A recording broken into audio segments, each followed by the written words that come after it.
પરિચય છે મંદિરમાં દેવોને મારો ને મસ્જિદમાં ખુદા ઓળખે છે. નથી મારું વ્યક્તિત્વ કોઈથી છાનું, તમારા પ્રતાપે બધા ઓળખે છે. સંજય મેડાબેન રાવલ મારું નામ છે. હું અહીંયા આવ્યો તો મને એવું જરાય લાગ્યું નહીં કે હું ક્યાંક બીજે ગયો છું. મને એમ લાગ્યું કે મારા ઘરે મારા પરિવાર વચ્ચે આવ્યો. એટલા બધા લોકોની પ્યાર, મોહબ્બત, દુઆ, સલામ મળી માટે આપ બધાનો ખૂબ ખૂબ આભાર. હું સાઇન ફાઉન્ડેશન જોડે કેમ તો હું ભાઈ હવે પાણી બેન હવે રહેવા દે થોડી વાર. મારે ગોખેલું ભૂલી જવાશે પાછું. તો હું બહુ જ ગરીબ ઘરમાં જન્મ્યો. 2 ટાઈમ ખાવાની તકલીફ. મારી મા મને પેલા રેશન કાર્ડની ગાંઠોવાળી ખાંડ લેવા રેશન કાર્ડની લાઈનમાં ઊભો રાખે તો સાલી બહુ શરમ આવે કે સાલા આપણે ગરીબ કેમ છીએ. દોસ્તારો બધા પૈસાદાર, બધાના બંગલા, ગાડીઓ, આપણે સાલા સાયકલ બી નહીં. તો એકવાર રેશન કાર્ડની લાઈનમાંથી ચીડાઈને ઘરે ગયો ને મેં મારી બાને પૂછ્યું કે આપણે ગરીબ કેમ છીએ, હાલા માલિકે પૈસા કેમ ના આપ્યા. તો મને કે આપણે ગયા જન્મમાં સારા કામ નથી કર્યા એટલે ગરીબ છીએ. તો મેં કીધું હવે તો કે હવે સારા કામ કરો.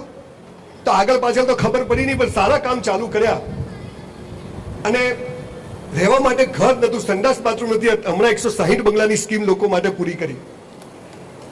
મારા બાપુજીની ઓટલા ઉપર દરજીની દુકાન, એક કાજી સાહેબની મસ્જિદ હતી અમારા પાલનપુરમાં. એમના ઓટલા ઉપર 10 રૂપિયા ભાડું. મારા બાપુજી 10 રૂપિયા ભાડું ના આપી શકે. અત્યારે મારું 200 દુકાનનું કોમ્પ્લેક્સ હાલ પત્યું, હાલ દસ્તાવેજ ચાલે છે. સ્કૂલમાં ફી ભરવાના પૈસા નતા. અત્યારે 2500 કરોડ રૂપિયાની યુનિવર્સિટી આણંદ ખાતે હું બનાવું છું, 600 એકર જમીનમાં. હું આ બધાને બહુ પ્રેમ ભાવથી કોઈ ફિલોસોફી મારવા નથી આવ્યો. સૌથી પહેલો પ્રોબ્લેમ આપણે હિન્દુ મુસલમાન થઈ ગયા. મારો ભગવાન જુદો, તમારો ભગવાન જુદો. ત્યાંથી માણસની પ્રગતિ અટકી ગઈ. ભગવાન તો એક જ છે, આપણા રસ્તા અલગ અલગ છે. મારે કલોલ જવું હોય તો હાઈવેથી જવાય, અંબાજીથી જવાય, કલોલથી જવાય, સાયકલ પર જવાય, બીજા ને જ્યાંથી જવું હોય ત્યાંથી જાય. પણ આ બચ્ચાઓમાં એક ઘૂસી ગયું અને એના કારણે એટલી બધી બેરિયર્સ બની ગઈ કે સામાન્ય માણસ કદી પ્રગતિ કરી જ નથી શકતો. આજે હું અહીંયા સાઇન ફાઉન્ડેશનમાં આવ્યો, મારે શું ફરક પડે છે કોણ છે, કરીમભાઈ પાસે મને શું ફરક પડે.